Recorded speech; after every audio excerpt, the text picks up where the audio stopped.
முக்கிய செய்திகள். சர்தார் வல்லபாய் பட்டேலை மதித்தால் RSSக்கு தடை விதிக்க வேண்டும். பிரதமர் மோடிக்கு காங்கிரஸ் தலைவர் கார்கே வலியுறுத்தல். தமிழ்நாடு சட்டப்பேரவையில் நிறைவேற்றப்பட்ட 9 மசோதாக்களுக்கு ஆளுநர் ஒப்புதல். 2ஆம் முறை அனுப்பப்பட்ட நிதி நிர்வாக பொறுப்புடைமை மசோதாவுக்கும் அனுமதி. ஒரு விசாரணை அமைப்பு மற்றொரு விசாரணை அமைப்பை வழக்கு தொடர வலியுறுத்துவதா? அமலாக்கத்துறைக்கு சென்னை உயர்நீதிமன்றம் சரமாரி கேள்வி. கடற்படை மற்றும் ராணுவ பயன்பாட்டுக்கான CMS-03 செயற்கைக்கோள் ஸ்ரீஹரிகோட்டாவில் இருந்து நாளை மாலை விண்ணில் பாய்கிறது LVM-3 ராக்கெட். துனிசியாவில் ஒருவேளை உணவு கூட இல்லாமல் தவிக்கும் 48 இந்தியர்கள் மீட்குமாறு மத்திய அரசுக்கு வீடியோவில் கண்ணீர் மல்க கோரிக்கை.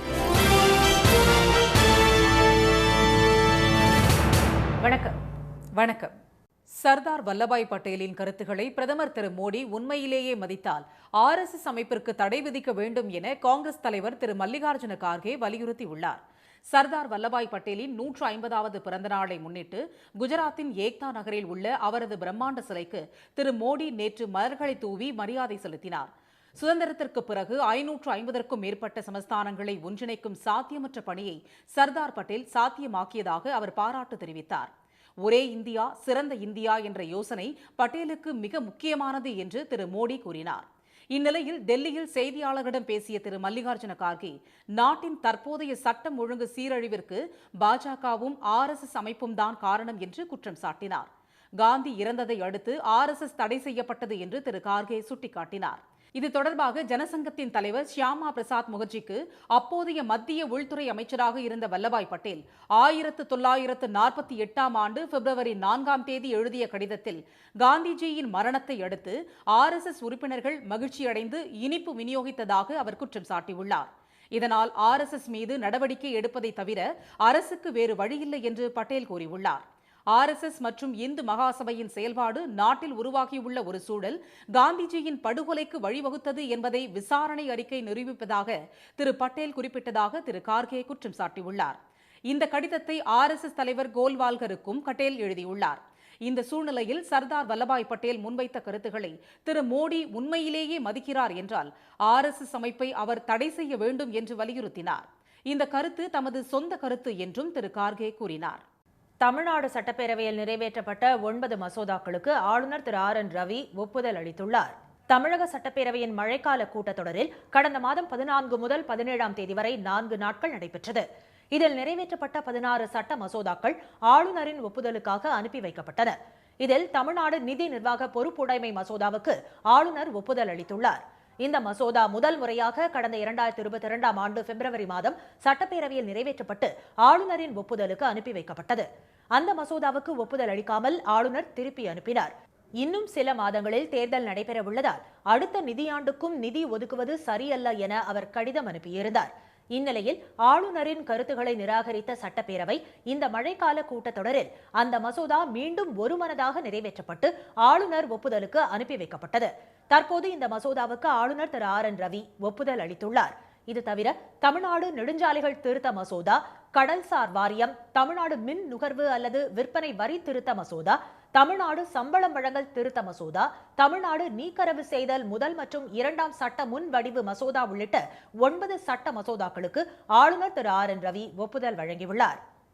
கடற்படை மற்றும் ராணுவ பயன்பாட்டிற்கான CMS-03 செயற்கைக்கோள் ஸ்ரீஹரிகோட்டாவில் இருந்து LVM-3 ராக்கெட் மூலம் நாளை மாலை விண்ணில் செலுத்தப்பட உள்ளது. நாட்டின் தகவல் தொடர்பு வசதிகளை மேம்படுத்த இந்திய விண்வெளி ஆராய்ச்சி நிறுவனமான இஸ்ரோ சார்பில் இதுவரையில் 88 செயற்கைக்கோள்கள் விண்ணில் நிலைநிறுத்தப்பட்டுள்ளன. அதில் கடந்த 2013ஆம் ஆண்டு செலுத்தப்பட்ட GSAT-7 செயற்கைக்கோளின் ஆயுட்காலம் விரைவில் முடிவடைகிறது. அதற்கு மாற்றாக சுமார் 1600 கோடி ரூபாய் செலவில் அதிநவீன CMS-03 செயற்கைக்கோளை இஸ்ரோ வடிவமைத்துள்ளது.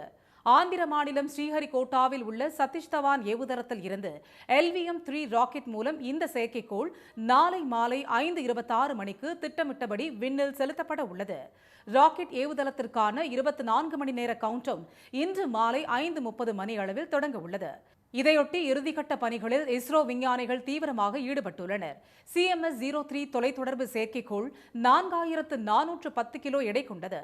குறைந்தபட்சம் இது 170 கிலோமீட்டர் தூரம், அதிகபட்சம் 29,970 கிலோமீட்டர் தொலைவு கொண்ட புவிவட்ட பாதையில் நிலைநிறுத்தப்பட உள்ளது. இதுவரை புவிவட்ட சுற்றுப்பாதைக்கு ஏவப்பட்ட செயற்கைக்கோளில் இதுதான் அதிகபட்ச எடை கொண்ட செயற்கைக்கோளாகும். இதில் விரிவுபடுத்தப்பட்ட மல்டிபேண்ட் தொழில்நுட்ப வசதிகள் உட்பட பல்வேறு நவீன அம்சங்கள் இடம்பெற்றுள்ளன. இந்திய கடற்படை மற்றும் ராணுவத்தின் பணிகளுக்காக இந்த செயற்கைக்கோள் பயன்படுத்தப்பட உள்ளது. இந்திய கடலோர எல்லைகளை கண்காணிப்பதுடன் போர்க்கப்பல், விமானங்கள் இடையே தொலைத்தொடர்பு சேவையை மேம்படுத்தவும் இது பயன்படுத்தப்பட உள்ளது. ஒட்டுமொத்தமாக கடல்சார் பாதுகாப்பை அதிகரிப்பதே இதன் முக்கிய நோக்கமாகும். ஒரு விசாரணை அமைப்பான அமலாக்கத்துறை மற்றொரு விசாரணை அமைப்பான மாநில காவல்துறைக்கு உத்தரவிடக் கோரி எப்படி வழக்கு தொடர முடியும் என அமலாக்கத்துறைக்கு சென்னை உயர்நீதிமன்றம் சரமாரி கேள்வி எழுப்பியுள்ளது. தமிழ்நாட்டில் மணல் கொள்ளை தொடர்பாக கடந்த ஆண்டு அனுப்பிய தகவல்கள் அடிப்படையில் வழக்கு பதிவு செய்து விசாரிக்க மாநில டிஜிபிக்கு உத்தரவிடக் கோரி அமலாக்கத்துறை மனு தாக்கல் செய்தது. இந்த வழக்கு உயர்நீதிமன்ற தலைமை நீதிபதி திரு எம் ஸ்ரீவத்சவா, நீதிபதி திரு ஜி அருள்முருகன் ஆகியோர் முன்பு நேற்று விசாரணைக்கு வந்தது. அப்போது மணல் கொள்ளை தொடர்பாக அளித்த தகவல்களின் அடிப்படையில் எப்படி வழக்கு பதிவு செய்ய கோர முடியும் என்று அமலாக்கத்துறைக்கு நீதிபதிகள் கேள்வி எழுப்பினர். ஒரு விசாரணை அமைப்பான அமலாக்கத்துறை மற்றொரு விசாரணை அமைப்பான மாநில காவல்துறைக்கு உத்தரவிடக் கோரி எப்படி வழக்கு தொடர முடியும் என நீதிபதிகள் வினவினர். ஆனால் இதுபோன்று வழக்கு தொடர சட்டவிரோத பணப்பரிமாற்றம் தடை சட்டத்தின் கீழ் தங்களுக்கு அதிகாரம் உள்ளதாக அமலாக்கத்துறை சார்பில் தெரிவிக்கப்பட்டது. அப்போது குறுக்கிட்ட தமிழ்நாடு அரசு தரப்பு வழக்கறிஞர் தகவல்களை அனுப்பி வழக்கு பதிவு செய்ய வேண்டும் என்று கூறினால் அதை ஏற்றுக்கொள்ள தமிழ்நாடு காவல்துறை போஸ்ட் மாஸ்டர் அல்ல என்று கூறினார். உத்தரப்பிரதேசம், பீகார், குஜராத் மாநிலங்களில் தமிழ்நாட்டை விட 4 மடங்கு மணல் கொள்ளை வழக்குகள் பதிவு செய்யப்பட்டுள்ள நிலையில் தமிழ்நாடு மட்டுமே அமலாக்கத்துறையின் கண்களுக்கு தெரிவதாகவும் அவர் சுட்டிக்காட்டினார். பொதுநலன் கருதியே மனு தாக்கல் செய்யப்பட்டதாக அமலாக்கத்துறை கூறியதை ஏற்க மறுத்த தமிழ்நாடு அரசு தரப்பு வழக்கறிஞர் இதே பொது நலனை சுட்டிக்காட்டி குஜராத் நீதிமன்றத்தில் வழக்கு தொடர முடியுமா என கேள்வி எழுப்பினார். இதே பாணியில் டெல்லி மாநில காவல்துறையை வழக்கு பதிவு செய்ய கோரி அமலாக்கத்துறை தொடர்ந்த வழக்கில் உச்சநீதிமன்றம் எந்த உத்தரவும் பிறப்பிக்க முடியாது என மறுத்துவிட்டதையும் அதன் பின்னர் வழக்கை அமலாக்கத்துறை வாபஸ் பெற்றதையும் தமிழ்நாடு அரசு வழக்கறிஞர் சுட்டிக்காட்டினார். இதையடுத்து 3 வாரங்களில் தமிழ்நாடு அரசு பதிலளிக்க உத்தரவிட்ட நீதிபதிகள் விசாரணையை ஒத்திவைத்தனர். ஒருவேளை உணவு கூட இல்லாமல் துனிசியாவில் 48 இந்தியர்கள் சிக்கி பரிதவித்து வருகின்றனர். நல்ல வேலை, கை நிறைய சம்பளம் என்ற வாக்குறுதியுடன் ஆப்பிரிக்க நாடான துனிசியா நாட்டிற்கு ஜார்க்கண்ட் மாநிலத்தைச் சேர்ந்த 48 இந்தியர்களை குருகிராமைச் சேர்ந்த Prem Power Construction Private Limited என்ற நிறுவனம் அழைத்துச் சென்றுள்ளது. துனிசியாவிற்கு சென்றவுடன் தொழிலாளர்களுக்கான வேலை தொடர்பான ஒப்பந்த ஆவணங்களை அந்த நிறுவனம் வழங்காமல் நாள்தோறும் 12 மணி நேரம் பணி செய்ய கட்டாயப்படுத்துவதாக தெரிகிறது. ஊதியம், உணவு இல்லாமல் அந்நிய மண்ணில் பரிதவிக்கும் அந்த தொழிலாளர்கள் சமூக வலைதளங்களில் வீடியோவை பதிவிட்டனர். இதில் அவர்கள் படும் பாட்டை கண்ணீர் மல்க தெரிவித்துள்ளனர். வேலைக்கு ஊதியம் கேட்டால் சிறையில் அடைத்து விடுவோம் என்று தனியார் நிறுவனம் மிரட்டுவதாகவும் கடந்த 4 மாதங்களாக ₹1 கூட ஊதியம் வழங்கவில்லை என்று தொழிலாளர்கள் கூறினர். கிரிதி, ஹசாரிபாக் மற்றும் பொகாரோ மாவட்டங்களைச் சேர்ந்த தொழிலாளர்கள் அதிக அளவில் உள்ளதாக அவர்கள் கூறினர். தொழிலாளர்களுக்கு 4 மாதங்களாக சம்பளம் வழங்கப்படவில்லை என்றும் உணவு வாங்குவதற்கு பணம் இல்லாமல் தவிப்பதாகவும் அந்த வீடியோவில் குற்றம் சாட்டப்பட்டுள்ளது. இதுகுறித்து கருத்து தெரிவித்த சமூக ஆர்வலர் திரு சிக்கந்தர் அலி, துனிசியா நாட்டில் இருந்து தொழிலாளர்கள் பாதுகாப்பாக திரும்புவதை மத்திய அரசு உறுதி செய்ய வேண்டும் என்றும் தூதரக ரீதியில் உரிய நடவடிக்கைகளை எடுக்குமாறு ஜார்க்கண்ட் மற்றும் மத்திய அரசை திரு சிக்கந்தர் அலி வலியுறுத்தியுள்ளார். இந்த விவகாரம் குறித்து பேசிய பகோதர் எம்எல்ஏ திரு நாகேந்திர மகேதோ, துனிசியாவில் சிக்கி தவிக்கும் தொழிலாளர்களை பத்திரமாக விடுவிக்கவும் அவர்களுக்கு ஊதியம் வழங்கவும் நடவடிக்கை எடுக்குமாறு வெளியுறவு அமைச்சர் திரு ஜெய்சங்கருக்கு அவர் கடிதம் எழுதியுள்ளார். முன்னாள் அமைச்சர் திரு செங்கோட்டையன் அதிமுகவிலிருந்து நீக்கப்பட்டதை வரவேற்று அதிமுகவினர் ஈரோடு, அந்தியூர் உள்ளிட்ட இடங்களில் பட்டாசு வெடித்து கொண்டாடினர். எடப்பாடி திரு பழனிசாமிக்கும் திரு செங்கோட்டையனுக்கும் இடையே மோதல் நீடித்து வந்த நிலையில் அதிமுகவை ஒருங்கிணைக்க வேண்டும் என்று போர்க்கொடி தூக்கினார். இதையடுத்து அவரது கட்சி பதவி பறிக்கப்பட்டது. இதையடுத்து கட்சி நடவடிக்கைகளில் இருந்து ஒதுங்கி இருந்த திரு செங்கோட்டையன் முன்னாள் முதலமைச்சர் திரு OPS உடன் ஒரே காரில் சென்று திரு டிடிவி தினகரனுடன் இணைந்து முத்துராமலிங்க தேவர் ஜெயந்தி விழாவில் கடந்த 30ஆம் தேதி கலந்து கொண்டார். பசும்பொன்னில் திருமதி சசிகலாவையும் அவர் சந்தித்தது அரசியல் வட்டாரத்தில் பரபரப்பை ஏற்படுத்தியது. அதிமுகவிலிருந்து தன்னை நீக்கினால் மகிழ்ச்சி என்றும் அவர் தெரிவித்திருந்தார். இந்நிலையில் கட்சியில் இருந்து நீக்கப்பட்டவர்களுடன் இணைந்து கட்சிக்கு களங்கமும் அவப்பெயரும் ஏற்படும் விதமாக நடந்து கொண்டதாலும் கட்சியின் ஒழுங்குமுறை குலையும் வகையில் செயல்பட்டதாலும் அடிப்படை உறுப்பினர் உள்ளிட்ட அனைத்து பொறுப்புகளில் இருந்தும் திரு செங்கோட்டையன் நீக்கப்படுவதாக எடப்பாடி திரு பழனிசாமி நேற்று அறிவித்தார். இதனை வரவேற்றுள்ள எடப்பாடி திரு பழனிசாமியின் ஆதரவாளர்கள் அந்தியூரில் பட்டாசு வெடித்து இனிப்புகள் வழங்கி கொண்டாடினர்.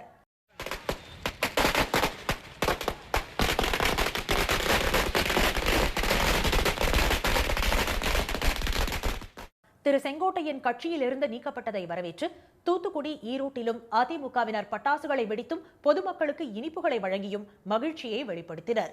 திரு செங்கோட்டையனால் ஈரோடு மாவட்டத்தில் பல நிர்வாகிகள் பாதிக்கப்பட்டிருப்பதாகவும் அவரது நீக்கம் கட்சிக்கு பலத்தை சேர்க்கும் என்றும் அக்கட்சியினர் கூறியுள்ளனர். எல்லாத்தையும் அரவணைக்கு சொல்லணும்னு சொன்ன வார்த்தை உண்மையானதாக இருந்ததால் அவர் ஈரோடு மாவட்டத்தில் இவரால் யாருக்கும் பதவி கொடுக்கக்கூடாது, இவரை கேட்டுத்தான் செயல்படுவோம் என்ற நிலைப்பாடு கழகத்துடைய அனைத்து தொண்டர்களையும் அரவணைத்து சென்றிருந்தால் நாங்கள் எல்லாம் அதை வரவேற்றிருப்போம். இவருக்கு ஆர் சார்ந்திருக்கிறார்களோ அவர்தான் வளர வேண்டும், யாரையும் வளர்த்தக்கூடாது என்ற நிலைப்பாட்டில் அவர் இருந்ததினால்தான் இன்று இந்த நிலைமையை சந்தித்திருக்கிறார். எங்களுக்கு அவர் நீக்கப்பட்டது எங்களுக்கு மகிழ்ச்சியாக இருக்கிறது. அதிமுகவின் அடிப்படை உறுப்பினர் உள்ளிட்ட அனைத்து பொறுப்புகளில் இருந்தும் நீக்கப்பட்ட நிலையில் முன்னாள் அமைச்சர் திரு செங்கோட்டையன் இன்று விளக்கம் அளிப்பதாக தெரிவித்துள்ளார். சிபிஎஸ்இ 10 மற்றும் 12ஆம் வகுப்பு பொதுத் தேர்வுகள் வரும் பிப்ரவரி மாதம் 17ஆம் தேதி முதல் ஏப்ரல் 19ஆம் தேதி வரை நடைபெறும் என மத்திய இடைநிலை கல்வி வாரியம் தெரிவித்துள்ளது. சிபிஎஸ்இ எனப்படும் மத்திய இடைநிலை கல்வி வாரியத்தின் கீழ் நாடு முழுவதும் 29,000க்கும் மேற்பட்ட பள்ளிகள் இயங்கி வருகின்றன. நடப்பு கல்வியாண்டு பொதுத் தேர்விற்கு மாணவர்கள் தயாராக ஏதுவாக தற்காலிக தேதி பட்டியலை கடந்த செப்டம்பர் மாதம் 2ஆம் தேதி மத்திய இடைநிலை கல்வி வாரியம் வெளியிட்டது. பள்ளிகளின் வேண்டுகோளை ஏற்று அதில் சில திருத்தங்கள் செய்து இறுதி தேர்வு அட்டவணை தற்போது வெளியிடப்பட்டுள்ளது. அதன்படி 10ஆம் வகுப்பு பொதுத் தேர்வுகள் வரும் பிப்ரவரி 17ஆம் தேதி தொடங்கி வரும் மார்ச் 10ஆம் தேதி வரை நடைபெற உள்ளது. அதேபோல 12ஆம் வகுப்பு பொதுத் தேர்வுகள் வரும் பிப்ரவரி மாதம் 15ஆம் தேதி தொடங்கி ஏப்ரல் 9ஆம் தேதி முடிவடைகிறது. தேர்வு அட்டவணையை www.cbse.gov.in என்ற இணையதளத்தில் இருந்து மாணவர்கள், ஆசிரியர்கள் பதிவிறக்கம் செய்து கொள்ளலாம். தேர்வு தொடங்குவதற்கு 110 நாட்களுக்கு முன்பாகவே அட்டவணை வெளியிடப்பட்டிருப்பது குறிப்பிடத்தக்கது. தேசிய கல்விக் கொள்கையின்படி சிபிஎஸ்இ பாடத்திட்டத்தில் 10ஆம் வகுப்பிற்கு மட்டும் இந்த கல்வியாண்டு முதல் 2 பொதுத் தேர்வுகள் நடத்தப்பட உள்ளன. முதற்கட்ட தேர்வுகள் பிப்ரவரியில் தொடங்க உள்ள நிலையில் 2ஆம் கட்ட தேர்வுகளை மே 15 முதல் ஜூன் 1ஆம் தேதி வரை நடத்த முடிவு செய்யப்பட்டுள்ளதாக மத்திய இடைநிலை கல்வி வாரியம் தெரிவித்துள்ளது. அதிமுகவிலிருந்து வெளியே சென்றவர்களால் அந்த கட்சியை அழிக்க முடியாது என்று முன்னாள் அமைச்சர் திண்டுக்கல் திரு சீனிவாசன் தெரிவித்துள்ளார்.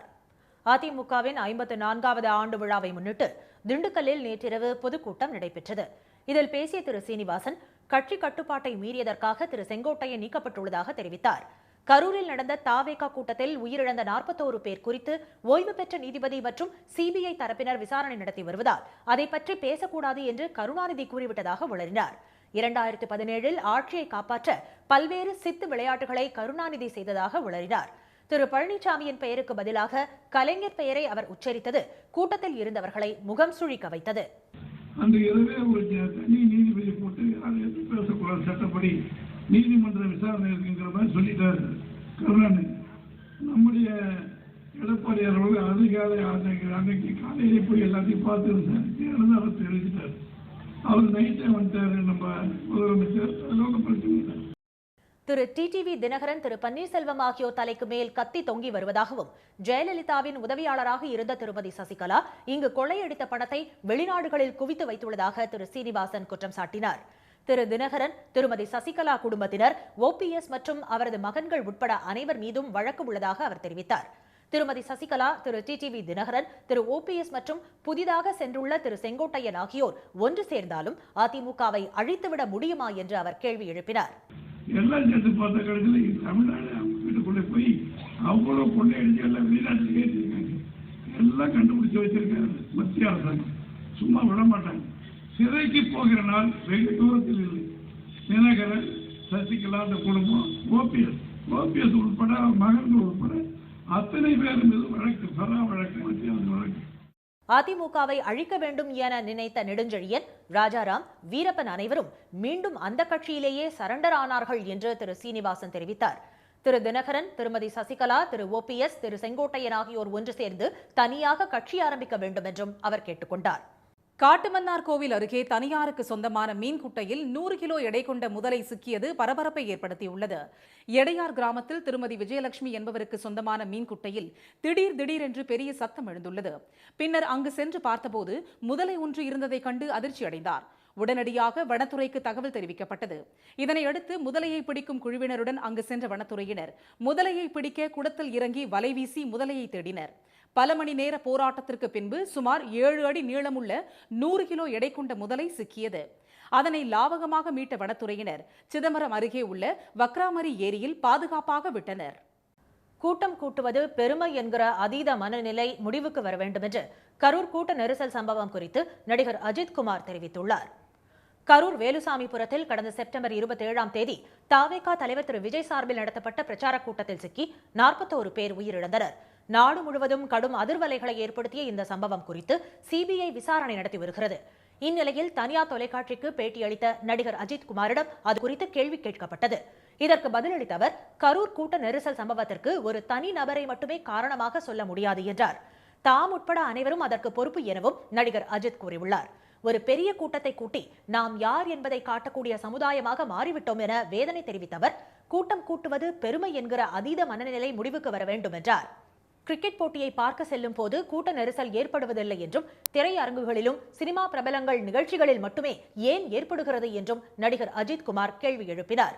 ரசிகர்களின் அன்பை மட்டுமே தாம் விரும்புவதாகவும் அதற்காகவே கடினமாக உழைப்பதாகவும் கூறியவர், ரசிகர்கள் அன்பை வெளிப்படுத்த பல வழிகள் உள்ளதாக தெரிவித்தார். ரசிகர்களின் உயிர் முக்கியம் என கூறிய நடிகர் அஜித், அதை பணயம் வைத்து அன்பு செலுத்த வேண்டாம் எனவும் கேட்டுக்கொண்டார். கரூர் கூட்ட நெரிசல் குறித்து நடிகர் அஜித் குமார் கூறியுள்ள கருத்து சமூக வலைதளங்களில் வரவேற்பை பெற்றுள்ளது. இங்கிலாந்து இளவரசர் ஆண்ட்ரூவின் அரச பட்டங்கள் பறிக்கப்பட்டு அரண்மனையை காலி செய்ய அந்நாட்டின் மன்னர் சார்லஸ் உத்தரவிட்டுள்ளார். இங்கிலாந்தின் மன்னர் 3ஆம் சார்லஸின் தம்பியான இளவரசர் ஆண்ட்ரூ பாலியல் குற்றவாளியான ஜெஃப்ரி எப்ஸ்டீன் என்பவருடன் நீண்ட காலமாக தொடர்பில் இருந்து வந்துள்ளார். இதுகுறித்து அவருக்கு பலமுறை எச்சரிக்கை விடுக்கப்பட்டுள்ளது. ஆனால் அதை சிறிதும் பொருட்படுத்தாத ஆண்ட்ரூ மீண்டும் அவருடன் தொடர்பில் இருந்துள்ளார். இந்த விவகாரம் வெளிச்சத்திற்கு வந்ததை அடுத்து அரச குடும்பத்தின் நற்பெயரை காப்பாற்றும் நோக்கில் ஆண்ட்ரூவின் அரச பட்டங்கள், சலுகைகள் பறிக்க மன்னர் சார்லஸ் முடிவு செய்தார். அதன்படி ஆண்ட்ரூவை வின்சர் எஸ்டேட்டில் உள்ள அவரது வசிப்பிடமான ராயல் லாட்ஜை காலி செய்யுமாறு அவர் உத்தரவிட்டுள்ளார். இதனிடையே பாலியல் புகார் அளித்த வர்ஜீனியா பெண் கடந்த ஏப்ரல் மாதம் தற்கொலை செய்து கொண்டார். அவர் எழுதிய நினைவு குறிப்பில் ஆண்ட்ரூ தன்னுடன் பாலுறவு கொள்வது தனது பிறப்புரிமை என்று நம்பியதாக குறிப்பிட்டுள்ளார். மேலும் 2011ஆம் ஆண்டு முதல் இருவரும் தொடர்பில் இருந்ததற்கான கடிதங்களும் சிக்கின. இதுகுறித்து கருத்து தெரிவித்த இளவரசர் ஆண்ட்ரூ, அரச குடும்பத்திற்கு தாம் இடையூறாக இருக்க விரும்பவில்லை என்று தெரிவித்துள்ளார். எனவே அரச பட்டங்களை துறப்பதாகவும், தம் மீதான குற்றச்சாட்டுகள் மன்னர் மற்றும் அரச குடும்பத்திற்கு அவமதிப்பை ஏற்படுத்தியுள்ளதாகவும் அவர் கூறியுள்ளார். வங்கக்கடலில் அடுத்த 30 மணி நேரத்தில் புதிய காற்றழுத்த தாழ்வு பகுதி உருவாக்கக்கூடும் என்று சென்னை வானிலை ஆய்வு மையம் தெரிவித்துள்ளது. சென்னை மற்றும் புறநகர் பகுதிகளில் நேற்று பகலில் வெயில் கொளுத்தியது. அதிகபட்சமாக நுங்கம்பாக்கம், மீனம்பாக்கம் உள்ளிட்ட இடங்களில் 96 டிகிரி ஃபாரன்ஹீட் வெப்பம் பதிவானது. மதுரை விமான நிலையத்தில் 99 டிகிரி ஃபாரன்ஹீட்டும் வெப்பம் தகித்தது. இதற்கிடையே மத்திய கிழக்கு அரபிக்கடல் பகுதிகளில் நிலவிய காற்றழுத்த தாழ்வு மண்டலம் அதே பகுதிகளில் நிலவுவதாகவும், இது அடுத்த 24 மணி நேரத்திற்கு வடகிழக்கு திசையில் மத்திய கிழக்கு அரபிக்கடல் பகுதிகளின் வழியாக குஜராத் கடலோர பகுதிகளை நோக்கி நகரக்கூடும் என்று சென்னை வானிலை ஆய்வு மையம் தெரிவித்துள்ளது. தெற்கு மியான்மர் கடலோர பகுதிகள் மற்றும் அதனை ஒட்டிய வடக்கு அந்தமான் கடல் பகுதிகளின் மேல் ஒரு வளிமண்டல மேலடுக்கு சுழற்சி நிலவுவதாகவும், இதன் காரணமாக மத்திய கிழக்கு வங்கக்கடல் பகுதிகளில் ஒரு காற்றழுத்த தாழ்வு பகுதி அடுத்த 30 மணி நேரத்தில் உருவாகக்கூடும் என்றும் இந்திய வானிலை ஆய்வு மையம் கூறியுள்ளது. கிழக்கு திசை காற்றின் வேக மாறுபாடு காரணமாக தமிழகம், புதுச்சேரியில் இன்று முதல் வரும் 6ஆம் தேதி வரை மிதமான மழைக்கு வாய்ப்பு உள்ளதாகவும் வானிலை ஆய்வு மையம் தெரிவித்துள்ளது. மீண்டும் முக்கிய செய்திகள். சர்தார் வல்லபாய் பட்டேலின் கருத்துக்களை பிரதமர் மோடி உண்மையிலேயே மதித்தால் RSS அமைப்புக்கு தடை விதிக்க வேண்டும் என காங்கிரஸ் தலைவர் மல்லிகார்ஜுன கார்கே வலியுறுத்தியுள்ளார். ஒரு விசாரணை அமைப்பான அமலாக்கத்துறை மற்றொரு விசாரணை அமைப்பான மாநில காவல்துறைக்கு உத்தரவிடக் கோரி எப்படி வழக்கு தொடர முடியும் என அமலாக்கத்துறைக்கு சென்னை உயர்நீதிமன்றம் சரமாரி கேள்வி எழுப்பியுள்ளது. தமிழ்நாடு சட்டப்பேரவையில் நிறைவேற்றப்பட்ட 9 மசோதாக்களுக்கு ஆளுநர் ரவி ஒப்புதல் அளித்துள்ளார். இத்துடன் இந்த செய்திகள் நிறைவடைந்தன. மீண்டும் சன் டிவியில் செய்திகள் மாலை 6 மணிக்கு. செய்திகளை உடனுக்குடன் தெரிந்து கொள்ள QR கோடை ஸ்கேன் செய்து சன் நியூஸ் வாட்ஸ்அப் சேனலில் இணைந்திருங்கள். வணக்கம். வணக்கம்.